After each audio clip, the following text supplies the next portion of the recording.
Hey there. I've been having a problem with my old Dodge pickup truck. She's a 1980 Dodge D300 two-wheel drive. I put a Cummins motor in it about 3 years ago. It's been a wonderful truck, and I've driven it quite a few places in this country. I put a camper on it, went camping up in New York and a few other places. And she's a good truck, but she got a problem lately. The driver's side front tire, when you hit the brakes, it kind of clacks. And feels like it's got warped rotors on the front end. When you hit the brakes, it starts to shake on you and everything else. So let's take her for a test drive, and you can see if you can help me pinpoint what is wrong with it. Let me know if you see the problem. Let's go for a ride.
Okay, the slop you saw in the video of the lower control arm moving back and forth is actually the strut where two bolts go through the metal strut into the lower control arm.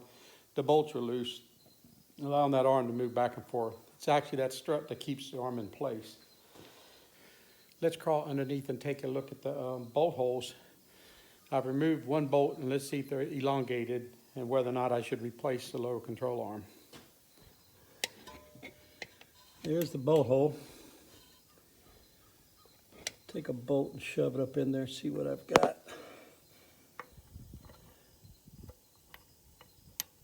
That's a considerable amount of slop right there. I really don't want to take the control arm out, but to do it right, I really should replace that whole control arm. I got a junk truck outside. Let me take a look at its control arm, see what I think I can do with it. This is where the diesel came from that I put in that blue truck I'm working on now. Process of taking the lower control arm off. I'm removing this ball joint right here so I can take the arm, and I'll take this piece with me. And I'll worry about separating it here when I get it in my shop. All right, this is a control arm off of the truck outside. I took the nut off, stuck my pickle fork in here, and really just a couple of whacks, she popped right loose. Not always the case with the ball joint and the lower control arm. I doubt if I'll have that kind of luck on the truck, but I'm gonna I'll wire brush the nut. I take the cotter key out, take the nut off. But anyways, I'll try it. We'll see how she goes. Another problem I've been having with this truck is when I hit my brakes, it feels like it's got a badly warped rotor. And I spun these rotors around. Actually kind of hold my finger next to it and see if I can feel anything. But what I think my problem is, you'll see right here this shiny spot. That is these shoes, these pads. They must make a liar out of me. See how loose they are? I'm going to take them to an auto parts store and have them pull out a new pair and figure out why I got so much slop in there. If their new pads are just like these, then I'll get out a new caliper and see if this distance is different. But anyways, I'm thinking that when the pad is down and it applies, it comes up and it hits this spot. Rotor's warp, you'll feel it kind of moving around, shaking when you put your brakes on. All right, got the nut off. Got to put it on backwards to help catch the ball joint if it would have come loose with the spring tension on it. But I've got the jack under it. So now I'm going to take these out with the jack holding the weight. And I've got a considerable amount of weight on it. It's probably not even on the jack stand, but it may be. Once I got these out, then I'll lower the jack, take the spring tension off, pull the spring out maybe just to get it out of the way. And then hopefully I'll be able to get my pickle fork in through this way, through the side here. All right, let me take them out. Now you can just swing that knuckle out of the way, and you see how the lower control arm is free. Okay, again, I was able to use the pickle fork to separate it. So as long as I can get that nut to spin off,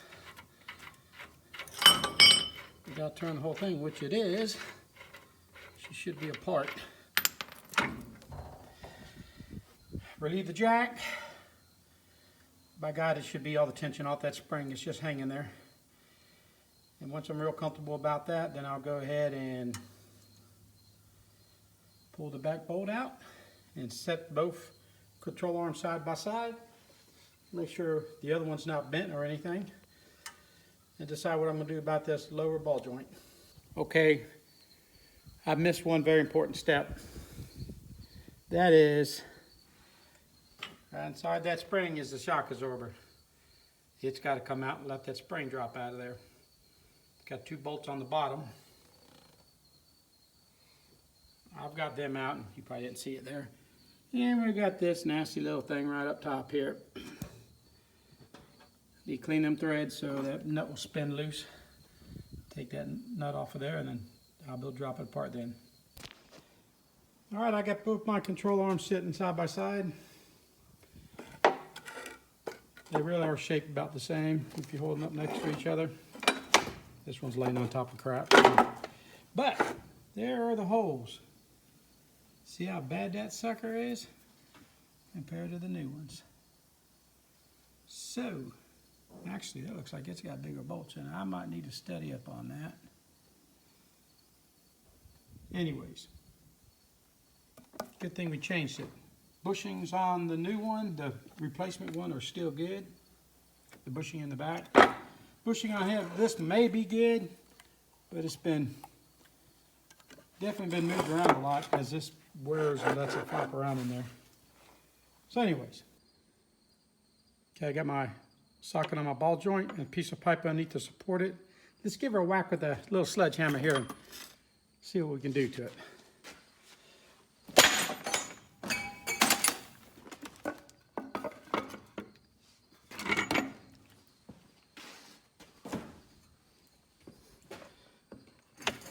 Like I always like to tell people, don't hold a punch for me. I am a terrible aim. Now, I used to be pretty strong. I can knock the shit out of something, but chances of me hitting it's pretty slim. There you go. One good solid whack, and she's out. Okay, I need to measure, figure out what size of bolts I need to buy.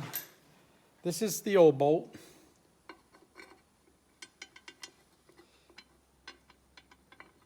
Lots of play inside the replacement part. This is when I had my bolt bin. It's better, it's a lot better. We got a 1/2 inch and we got 5/8. 1/2 inch is what came with the original 1980 Dodge, and that would have had a 360 gas engine. The 5/8 is from the 1991 donor, which had a Cummins in it. Now, just a quick trick on if you ever need to know, well, my gosh, I got this here bolt, and I don't know what size it is, and you don't have a way of measuring it, is to grab a combination wrench and use it as a spanner. In this case, this bolt is, wait a minute, make a liar out of me. What did I do wrong here? That's 5/8. This bolt is a 9/16.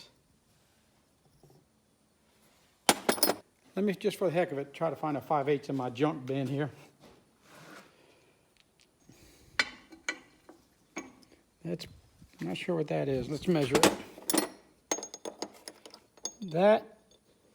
This bolt is a 5/8, and the 5/8 does not fit in the hole. Does not fit in the hole, so 9/16 is what I need. And these are some pretty stout 9/16 bolts. So let me double check the height with the, there's a height difference. I'll get bolts that are this height, but are 9/16 thick. I'm not sure what grade this one was. I'll do another video sometime on different grades of bolts. Let me show you where I'm at. I took the old stabilizer bar off of a donor truck. It does have bigger holes in it where it attaches to the lower control arm. I got the lower control arm bolted to the frame, but loosely so it will pivot. I got the spring sitting in place and the jack is underneath it. I'm going to start jacking it up in place and compressing the spring. Get it to a point where I can work the lower ball joint into the steering knuckle, which is right here actually. And then I'll bolt the steering knuckle. Well, this is actually, well, the spindle assembly. I'll bolt the steering knuckle to the steering spindle. So kind of make it all come together equally. So I got the stabilizer bar loose where it mounts up to the frame. This is a bushing that attaches a sway bar to it. This bushing would not come off the old sway bar. There's actually metal, the way it's machined or whatever, it won't slide past. So I cut the bushing where the bushing is in between the two halves of the clamp. So that shouldn't affect it any. Shock absorber will go in after I've got everything else done. Okay, I got everything back together. Everything is tightened up. I bought new brake pads, and I persuaded my pads not to be so loose by jamming a screwdriver underneath the bottom of the pad, wedging it between the rotor and the pad, and then I took a ball peen and I bent these upper tabs a little bit. I still left enough so they'll float around in there. I did that on the front and the back. I also did that on the other side. So let's put her together and go for a test drive and see if we made any progress.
Well, there you have it. I took the camera off before I took it down the highway, but after I drove it on my gravel driveway, I did take it down the highway. She runs great. She handles good. Thank you for watching.